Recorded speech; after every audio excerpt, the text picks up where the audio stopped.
Oi gente, eu sou a Duda do Geoduby Literário. Se você assistiu o último vídeo que eu lancei na terça, você sabe que hoje é dia de falar de Guerra dos Tronos, o primeiro livro da série das Crônicas de Gelo e Fogo. E assim, deixa eu falar, é pra você assistir o outro vídeo. Por quê? Porque esse livro é assim, uma coisa que tudo nele importa muito. E aí eu deixei pra falar no outro vídeo coisas que vão fazer você entender um pouco mais sobre a série e eu não vou falar nesse vídeo, porque senão vai ficar 30 minutos de resenha. Eu já tentei fazer essa resenha boas vezes e todas ficaram mais de 17 minutos, então vamos esforçar dessa vez. E antes, vou falar sobre o sorteio que tá rolando lá na página, que é o sorteio de A Seleção, o primeiro livro, e a Elite, que é o segundo livro da Kiera Cass, né? E vai também um lindo marcador que pode ser todo seu. Todos esses três pode ser seu, porque a nossa página ainda é um pouco pequena, então não vão ter 25 mil comentários no sorteio, vão ter uns bem menos. Espero que um dia tenha 25. Mas enfim, vai lá, vou deixar aqui o Instagram, então vai lá, marca seus amigos, que a chance é toda sua. Vamos pro vídeo.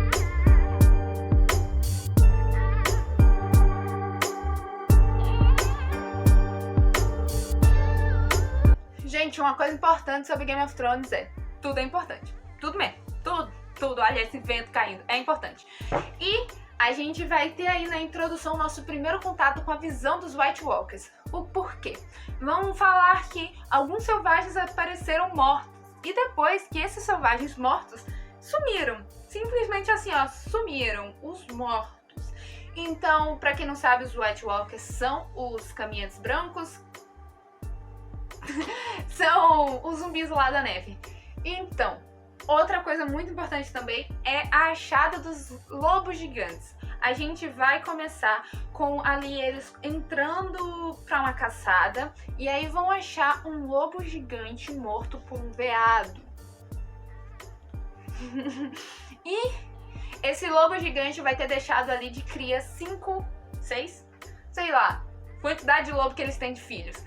De cria lá e eles vão achar e eles vão falar, por que a gente não cuida desses lobos? Afinal é um lema da nossa casa, a casa Stark, que significa lobos.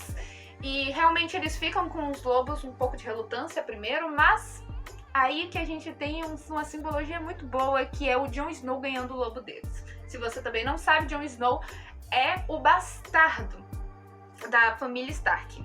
Relembrando aqui, como tá escrito aqui e na capa, tem spoiler esse vídeo, então se prepara. Não vou dar todo spoiler porque eu também nem vou falar assim tão aprofundada a resenha. E se você bem sabe, o veado é o símbolo da casa Baratheon. E por falar em Baratheon, a mão do rei vai ter sido morta. E sabe quem é o rei? É o Robert Baratheon. Então, o Robert vai até o Winterfell, que é onde os Starks moram, para buscar o Eddard, que é o pai dos Stark, pra ser a mão dele, a nova mão dele. Por quê? Porque o Ned, que é o Eddard, é muito amigo do Robert. Eles eram amigos na época da guerra, onde o rei Targaryen foi assassinado pelo Jaime Lannister, que é irmão da mulher do Robert Baratheon. Então, o Robert tomou-se por ser rei e agora tá buscando o Ned, e nessa pequena ida ao Winterfell, que ele leva a sua esposa Cersei e a família Lannister também, que é o Tyrion e o Jaime, além dos filhos dele, que é o Joffrey Baratheon e a Myrcella Baratheon e o terceiro que eu não lembro o nome agora. Todos lá em Winterfell. A Sansa tá super apaixonada pelo Joffrey Baratheon. E acontece que, por algumas razões aí, acaba por o Ned realmente ir ser o mão do rei com muita relutância da Catelyn, porque ela não tá nada à vontade com isso, afinal o marido dela vai sair de Winterfell pra ir pra Porto Real pra ser o mão do rei. Então o senhor de Winterfell novo será o Robb Stark, que é o filho mais velho, e o filho mais velho tem 14 anos. É sempre bom lembrar como as crianças em Game of Thrones são muito maduras.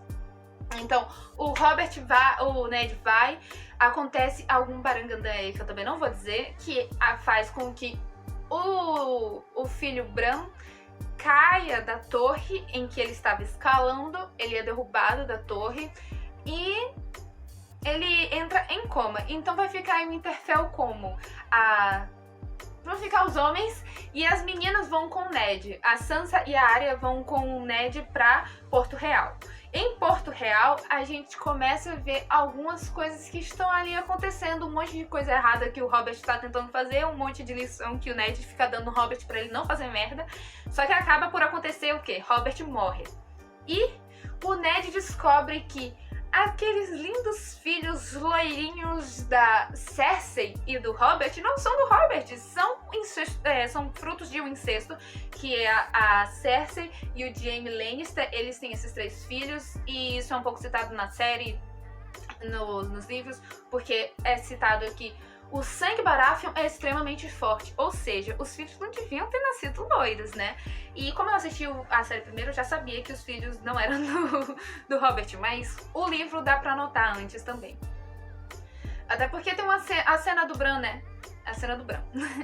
E, assim, o Ned acaba por ser acusado de traição, porque o Robert deixa uma carta dizendo que o Ned devia ser o próximo rei, e ele apresenta isso pra Cersei, e ele é imbecil, burro, mas a gente consegue ver que a casa Stark é de pessoas que têm uma distinção de certo e errado muito grande, só que acabam por ser meio tolos por ter essa distinção. Eu não lembro a palavra agora, mas é tipo uma dignidade super forte.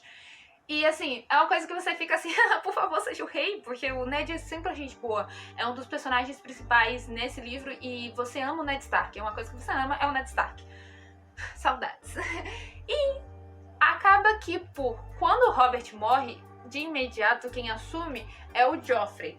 Embora ele não seja o filho de verdade, é uma coisa que ninguém sabe, né? O Ned tá ali tentando falar pro Stannis, Baratheon, que é o irmão do Robert Baratheon, disso. Só que ele é burro. Mas enfim, saudades, Ned. Mas enfim, o Ned acaba por ser acusado de traição, e o Joffrey condena ele à morte, dizendo que essa é a melhor forma de perdoar uma traição, e que é a melhor forma, mais digna. E é uma coisa que choca muito no livro de Game of Thrones, porque você não espera que aquilo vai acontecer, porque geralmente os heróis, eles são salvos de formas loucas, né? A gente acompanha o Percy Jackson ali, a gente sabe que o Percy Jackson não vai morrer, ou o Harry Potter não vai morrer, embora eles entrem em muitas situações de morte. A gente sabe que não vai acontecer. Em Game of Thrones a gente tá assim, o Ned vai ser salvo, e aí 2 minutos depois tá tipo, a cabeça do Ned ali no chão. E é uma coisa que a gente realmente começa a notar que Game of Thrones não é só flores. Então a gente vai ter um Winterfell, a tentativa de assassinar de novo do Bran. E a gente vai se ligar que o Bran tem realmente ali algumas coisas que saem do normal, vai mais pro místico, porque ele consegue perceber que vai ser assassinado pela visão de um animal. Ele tá sonhando, e pelo sonho dele ele nota que estão tentando assassinar ele. E aí a Catelyn já descobre também que ali estão tentando assassinar ele por uma adaguinha que vai ser importante, que tentam matar o Bran, mas o Bran acorda, e ele acorda aleijado, ele não vai conseguir ali mais mexer as pernas. Assim, aleijado é o termo que usa no livro mesmo, é o tempo inteiro. É tipo o Tyrion, eles chamam o Tyrion de anão e de outras diversas coisas. Acredito que por ser passado na Terra-média não faria realmente sentido ter um respeito por pessoas com certas deficiências, porque não tinha. Então é uma coisa do livro, não é uma coisa que você tem que aceitar pra si. Mas, enfim, a Catelyn sai de Winterfell, deixando o Robb realmente como o senhor de Winterfell, porque ela quer avisar o Ned o que tá acontecendo. E acaba que, por fim, ali acham que o Tyrion foi quem tentou matar Bran, porque ele ainda tá lá em Winterfell, eu acredito, e ele acaba por ser preso na casa dos Tully, que é a casa da Catelyn. Então eu acho que todo esse diálogo é muito importante, porque o Tyrion é um dos personagens favoritos, ele é muito inteligente. A gente tem na série que pessoas inteligentes são melhores que pessoas fortes. É uma coisa que é realmente citada o tempo todo, que pessoas inteligentes são extremamente importantes.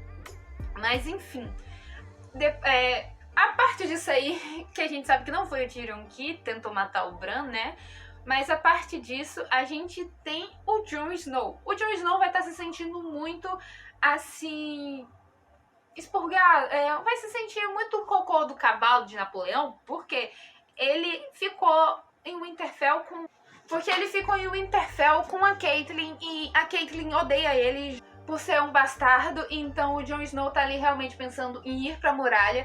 Jon Snow vai pra muralha, servir a muralha, e ele fica lá pelo livro todo. Ele também tem essa coisa dos Starks, da dignidade, da coisa do certo e errado muito, muito forte. É uma coisa que a gente gosta muito em todos os Starks. A lealdade deles é extremamente boa. Tipo, o Robb, depois que o Ned morre, a gente quer que o Robb seja rei, porque é uma coisa que conquista a gente. Agora, próximo personagem pra citar é a Daenerys, a Dany. A Dany vai vir do outro... A Dany vai vir do outro continente. Os Targaryen não moram em Estéreos, eles vão vir pelo mar. A Dany vai ser vendida pelo irmão dela para os Dothraki. Os Dothraki são meio que selvagens, só que do deserto, porque eles usam couro e não ficam na neve. Mas é mais ou menos isso, e vai ter assim... Ela vai entrar nesse primeiro momento com 13 anos. É realmente importante lembrar que as crianças são muito maduras nesse livro. Então a Dany vai se casar com 13 anos porque foi vendida, e a gente vai ter cenas ali um pouco pesadas e desconfortantes justamente por saber que é uma menina de 13 anos. Na série isso não é assim tão chocante, porque nenhum deles... A maioria deles que eram pra ser crianças são adultos, então a gente tem a Daenerys na série adulta, mas no livro ela só tem 13 anos e a gente fica assim, por favor, pare. Mas a gente já vai saber que tem alguma coisa de mística nela, porque no casamento dela com o Khal Drogo, ela recebe ovos de dragão e ela já se sente assim, como se aquilo fosse importante.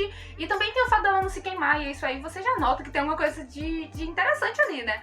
E a parte da Daenerys é uma das minhas favoritas, até porque a casa Targaryen é a minha favorita.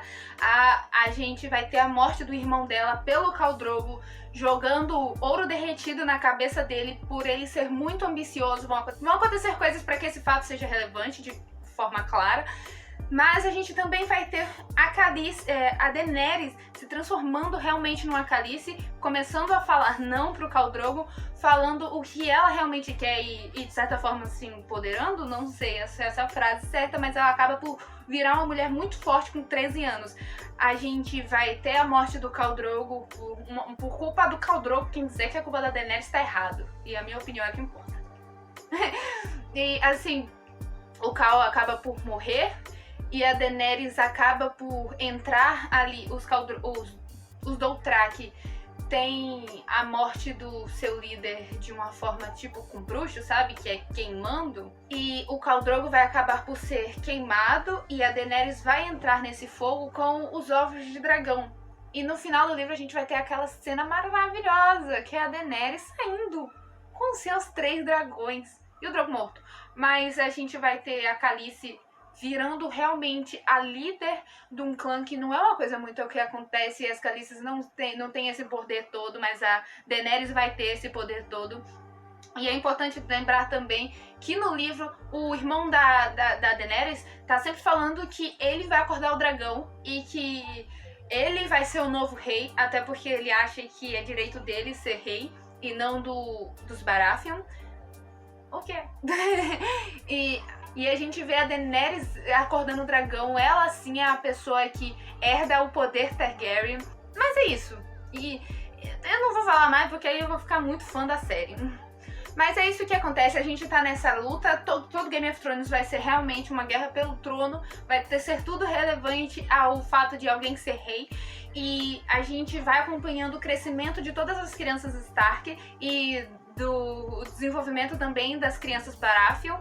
E da Daenerys, que foi a única Targaryen que sobrou, que vai ter ali... E vão ter ali as coisas místicas, como o Bran conseguiu observar pelo olho dos animais. O Jon Snow, pra mim, também é místico. Tipo, ele consegue fazer umas coisas que não são todos. E todos eles vão ter muito envolvimento com o lobo deles. Por isso que eu acho que os lobos são importantes. A Cersei e a casa Lannister não vão ter magia, mas eles vão ter cérebro. E eles são muito, muito, muito inteligentes. O Jaime é o menos inteligente assim, mas ele é inteligente. Ele só não é tanto. E, assim, Game of Thrones é um livro incrível. Se você ler, você tem que prestar atenção em cada detalhe. Cada detalhe realmente é muito importante. O cara, o George R.R. Martin é realmente um cara que me faz ficar muito maravilhada. Ele constrói tudo tão bem construído, a gente entra no mundo, é bem descritivo por a gente entrar assim realmente no mundo de Game of Thrones. Ele explica as coisas que estão acontecendo aqui, as coisas que estão acontecendo aqui de forma separada, você que tem que montar na sua cabeça o que tá acontecendo, você fica assim, não tô entendendo nada, mas depois você entende tudo. E é uma coisa fantástica também o fato de não ser um conto de fadas, as pessoas realmente assim, você tá, vai herói, e aí o herói morre. Mas é uma coisa realmente que é de Game of Thrones e é maravilhoso, a série é maravilhosa. A gente não tem muitas coisas do livro na série, mas a série realmente condiz exatamente, condiz com o livro. As cenas que são passadas aqui são passadas na série totalmente iguais. E assim, o que não tem no livro o que tem no livro e não tem na série são as coisas mais místicas, umas coisas que realmente não dá pra botar tanto por ser pensamento, tipo Jon Snow e outras coisas. Mas, enfim, tem personagens no livro que não tem na série, então se você assistiu a série, leia o livro, porque é realmente importante. Mas, enfim, essa foi a minha resenha, uma resenha longa que eu tô vendo aqui, que o vídeo deu 20 minutos, mas enfim, espero que vocês tenham gostado. E deixem seu like, compartilhem, se inscrevam. Mês que vem, ou semana que vem, vai ter o do segundo livro de Game of Thrones, que é a coisa mais chata. Chato. Mas enfim, é muito bom sim, só que é chato. E é isso, até a próxima!